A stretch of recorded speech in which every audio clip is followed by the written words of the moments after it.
Story 28.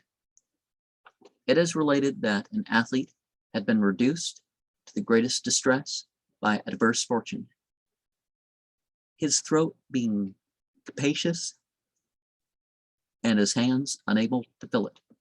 He complained to his father and asked him for permission to travel, as he hoped to be helped to be able to gain a livelihood by the strength of his arm. Excellence and skill are lost unless exhibited. Lignum aloes is placed on fire and musk rubbed. The father replied, "My son, get rid of this vain idea and place the feet of contentment under the skirt of safety, because great men have said that happiness does not consist in exertion, and that the remedy against want is in the moderation of desires. No one can grasp the skirt of luck by force. It is useless to put Vasma on a bald man's brow. If thou hast 200 accomplishments for each hair of thy head, they will be of no use if fortune is unpropitious. What can an athlete do with adverse luck? The arm of luck is better than the arm of strength." The son rejoined, "Father, the advantages of travel are many, such as recreation of the mind, entailing profit, seeing of wonderful and hearing of strange things, recreation in cities, associating with friends, acquisition of dignity, rank, property, and power of discrimination among acquaintances, and gaining the experience of the world, as the travelers in the Tariqat have said. As long as thou walkest about the shop or the house, thou wilt never become a man, O raw fellow. Go and travel in the world before that day when thou goest from the world."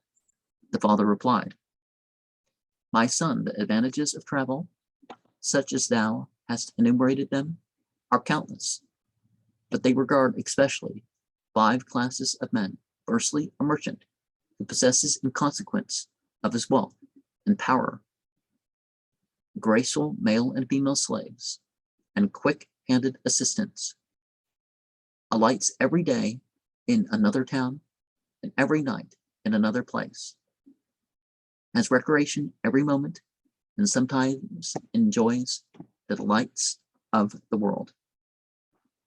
A rich man is not a stranger in a mountain, desert, or solitude. Wherever he goes, he pitches a tent and makes a sleeping place, whilst he who is destitute of the goods of this world must in his own country, a stranger and unknown. Secondly, a scholar, who is, for the pleasantness of his speech, the power of his eloquence, and the fund of his instruction, waited upon and honored wherever he goes. The presence of a learned man is like pure gold, whose power and price is known wherever he goes. An ignorant fellow of noble descent remains shahrua, which nobody accepts in a foreign country. Thirdly, handsome fellows, with whom the souls of pious men are inclined to commingle, because it has been said that a little beauty is better than much wealth. An attractive face is also said to be a slave to despondent hearts and the key to locked doors. Wherefore, the society of such a person is everywhere known to be very acceptable. A beautiful person meets with honor and respect everywhere, although perhaps driven away in anger by father and mother. I have seen a peacock feather in the leaves of the Quran. I said, I see thy position is higher than thy deserts. It said, hush, whoever is endowed with beauty, wherever he places his foot, his hands are held out to receive it. When a boy is symmetrical and heart-robbing, it matters not if his father disowns him. He is a jewel which must not remain in a shell, a precious pearl everyone desires to buy. Fourthly, one with a sweet voice who retains with a David-like throat water from flowing and birds from soaring.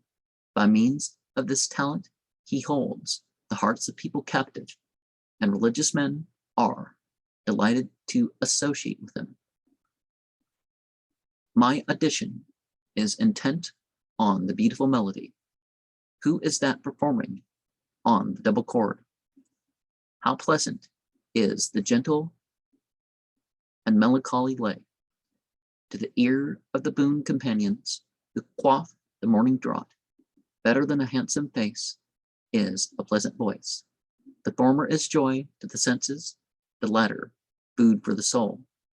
Fifthly, the artisan who gains a sufficient livelihood by the strength of his arm so that his reputation is not lost in struggling for bread, as wise men have said.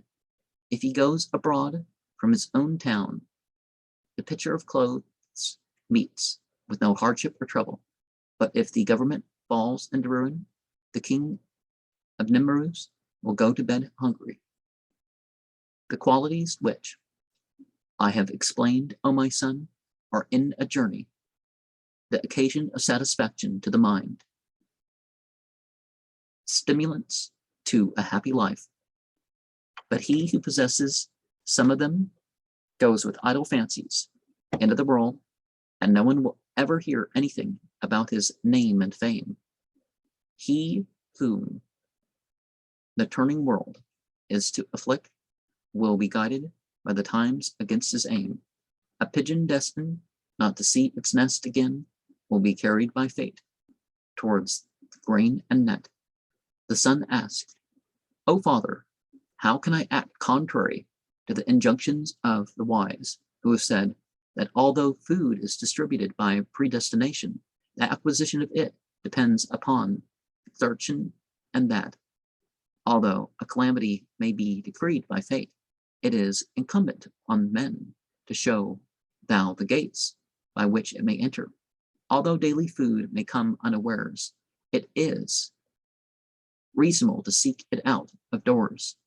And though no one dies without the decree of fate, thou must not rush into the jaws of a dragon.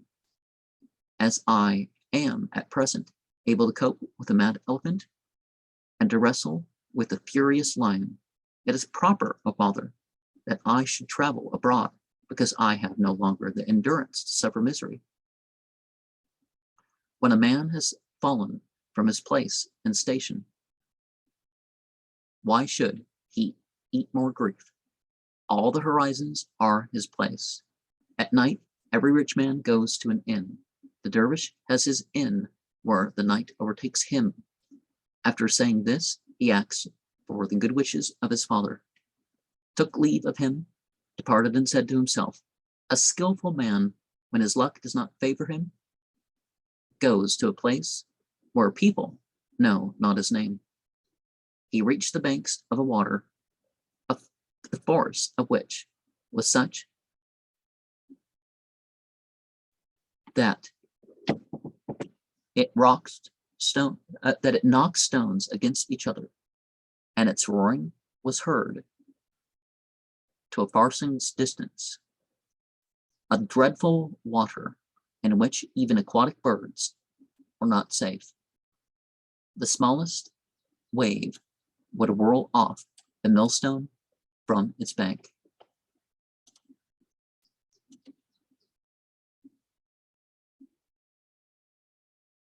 He beheld a crowd of people, every person sitting with a coin of money at the crossing place, intent on a passage. The youth's hands of payment being tied, he opened the tongue of laudation, and although he supplicated the people greatly, they paid no attention and said, "No violence can be done to anyone without money. But if thou hast money, thou hast no need of force." An unkind boatman laughed at him and said, "If thou hast no money, thou canst not cross the river by force. What boots the strength of 10 men? Bring the money for one." The young man's heart was irritated by the insult of the boatman, and longed to take vengeance upon him. The boat had, however, started. Accordingly he shouted, "If thou wilt be satisfied with the robe I am wearing, I shall not grudge giving it to thee." The boatman was greedy and turned the vessel back. Desire sews up the vision of a shrewd man. Greediness brings fowl and fish into the snare. As soon as the young man's hand could reach the beard and collar of the boatman, he immediately knocked him down, and comrade of the boatman, who came from the vessel to rescue him, experienced the same rough treatment and turned back. The rest of the people then thought proper to pacify the young man and to condone his passage money. When thou seest a quarrel, be forbearing, because gentlemen will shut the door of strife. Use kindness when thou seest contention. A sharp sword cannot cut soft silk. By a sweet tongue, grace, and kindliness, thou wilt be able to lead an elephant by a hair. Then the people fell at his feet, craving pardon for what had passed. They impressed some hypocritical kisses upon his head and his eyes, received him into the boat, and started, progressing till they reached a pillar of Yunani workmanship standing in the water. The boatman said, "The vessel is in danger. Let one of you who is strongest go to the pillar and take the cable of the boat, that we may save the vessel."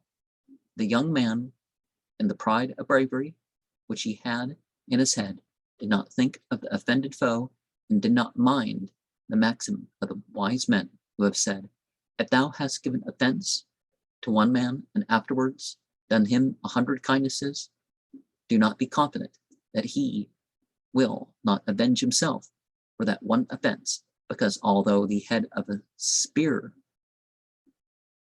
may come out, the memory of an offense will remain in the heart." "How well," said Yaktash to Kiltash, "hadst thou scratched a foe. Do not think thou art safe. Be not unconcerned, for thou wilt be afflicted. If by thy hand a heart has been afflicted, throw not a stone at the rampart of a fort, because possibly a stone may come from the fort." As soon as he had taken the rope of the boat on his arm, he climbed to the top of the pillar, whereon the boatman snatched it from his grasp and pushed the boat off. The helpless man was amazed and spent 2 days in misery and distress. On the third, sleep took hold of his collar and threw him into the water. After 1 night and day, he was cast on the bank, with some life still remaining in him. He began to eat leaves of trees and pull out roots of grass, so that when he had gained a little strength, he turned towards the desert and walked till thirst began to torment him. He at last reached a well and saw people drinking water for a pashizi, but possessing none, he asked for a coin and showed his destitute condition. The people had, however, no mercy with him. whereupon he began to insult them, but likewise and effectually. Then he knocked down several men, but was at last overpowered, struck, and wounded. A swarm of gnats will overpower an elephant, despite all of his virility and bravery. When the little ants combine together, they tear the skin of a furious lion. As a matter of necessity, he lagged in the rear of the caravan, which reached in the evening a locality very dangerous on account of thieves.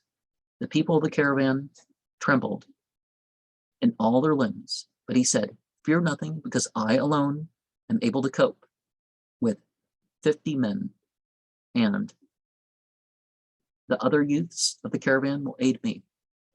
These boastful words comforted the heart of the caravan people, who became glad of his company and considered it incumbent upon themselves to supply him with food and water.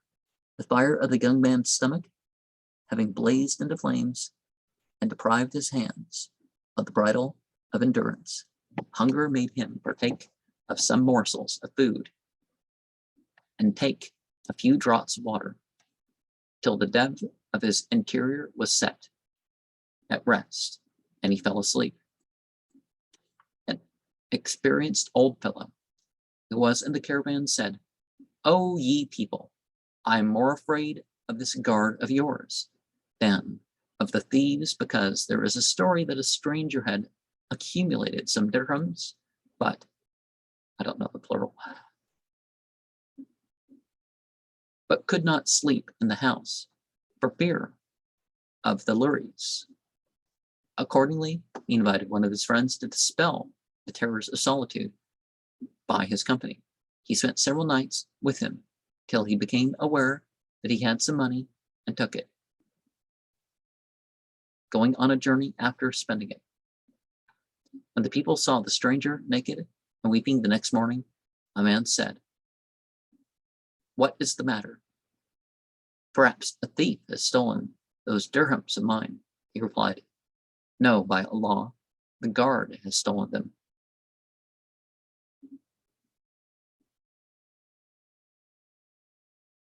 I never sat secure from a serpent till I learnt what his custom was.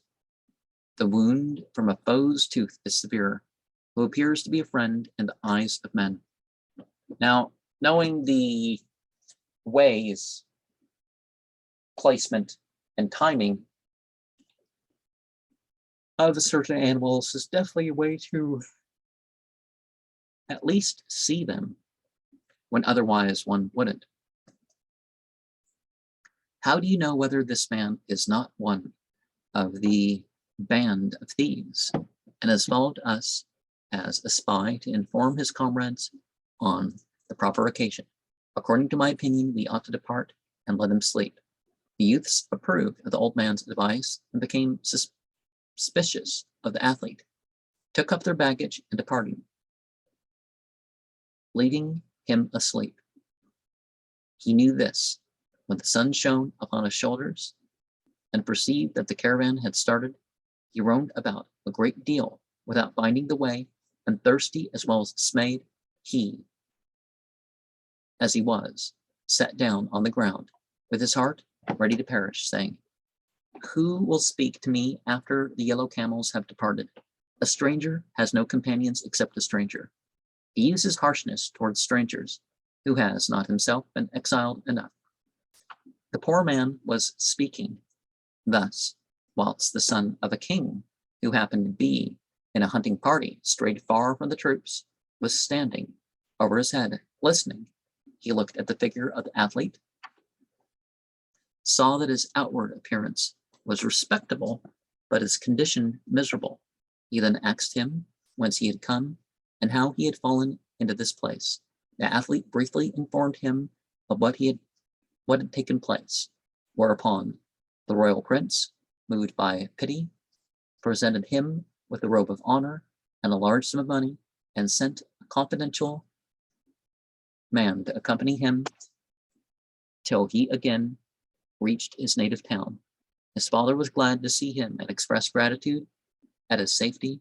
In the evening, he narrated to his father what had befallen him with the boat, mentioned the violence of the boatmen, the harshness of the rustics near the well, and the treachery of the caravan people on the road. The father replied, "My son, have not I told thee at thy departure that the brave hands of empty-handed persons are like the broken paw of a lion?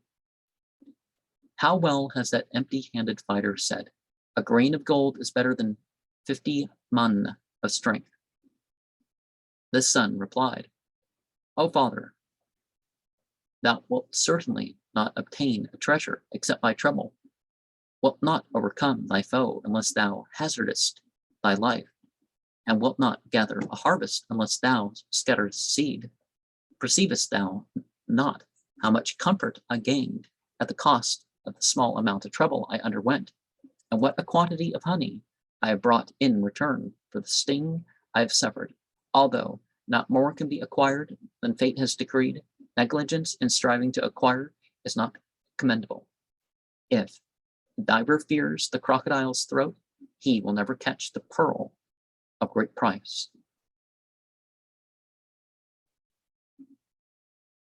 The nether millstone is immovable, and therefore must bear a heavy load. What will a fierce lion devour at the bottom of his den? What food does a fallen hawk obtain? If thou desirest to catch game at home, thou must have hands and feet like a spider. The father said to his son, "On this occasion, heaven has been propitious to thee, and good luck helpful, so that a royal person has met thee, has been bountiful to thee, and has thereby healed thy broken condition. Such coincidences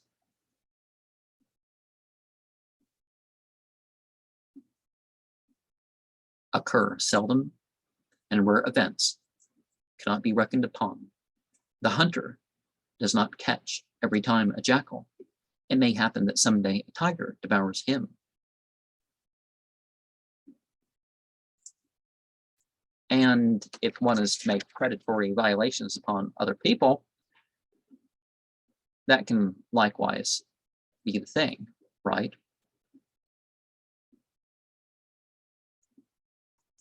Thus it happened that one of the kings of Paras,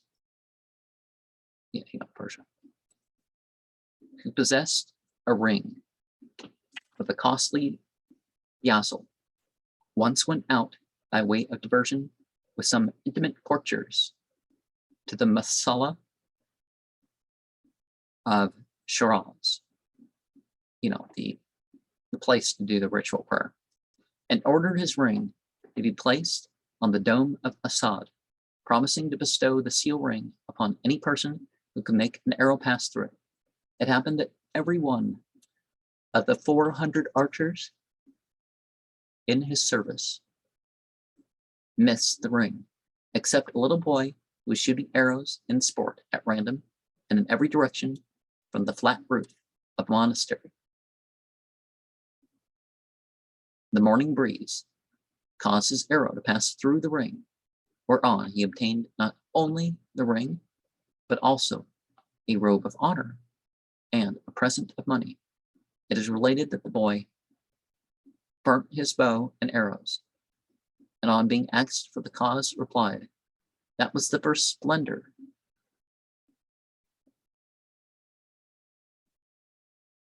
that the first splendor may be permanent."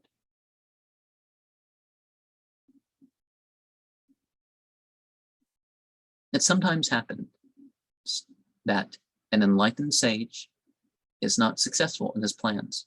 Sometimes it happens that an ignorant child by mistake hits the target with his arrow. And of course, it would have been the opposite, right? If it was, instead of hitting the target, hitting, the king or something. Better to burn out than to fade away? Well, no. Even though, per se, one reaches a peak of good deeds or intellectual or physical accomplishment. It's not that just one stops, you know, maybe you stop when you're like a professional baseball player and it gets to the point where one's not standing out as one of the better players. And it's like, well, this guy's barely on the team. And one was like the best, whatever. And I've seen that happen. I think the last baseball game I watched, Nolan Ryan was pitching, and you know, TV or anything really. And you know, he was like a secondary pitcher at that point. So